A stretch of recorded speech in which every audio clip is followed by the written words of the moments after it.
சங்க இலக்கியங்கள்ல என்ன அப்படி அரிய செய்தி இருக்குன்னு பல பேர் கேட்குறாங்க. 10 பாட்டும் 8 தொகையும் சங்க இலக்கியங்கள், அதாவது எல்லாமே தொகுப்பு தான். இந்த 10 பாட்டு 8 தொகையில அகம் புறம் பற்றிய செய்திகள் இருக்கின்றன. புறம் என்பது வீரம், போர், புகழ், கொடை. அகம் என்பது காதல், தலைவனுக்கும் தலைவிக்கும் மட்டும் உரியது. உடனிருப்பவர்கள் எல்லாம் உதவுகிறவர்கள் அல்லது துணை நிற்பவர்கள்.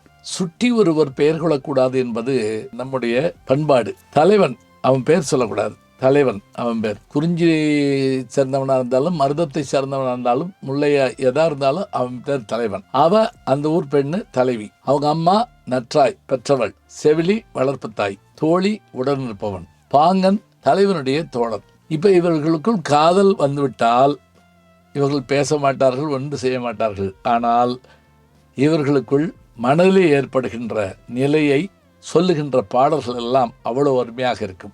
காதல் ஏற்பட்ட பெண் என்ன செய்வாள்? பால் இருக்கும், பழம் இருக்கும், பசி இருக்காது. பஞ்சனையில் காற்று வரும், தூக்கம் வராது. நடு இரவினில் விழிக்கின்றாள், உன் உறவினை நினைக்கின்றாள்.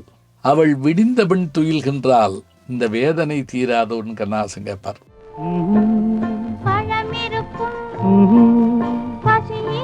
என்ன பாதியில் நின்று வச்சு பார்க்குறீங்களா? மேலும் காண கீழே இருக்க லிங்கை பிரஸ் பண்ணுங்க.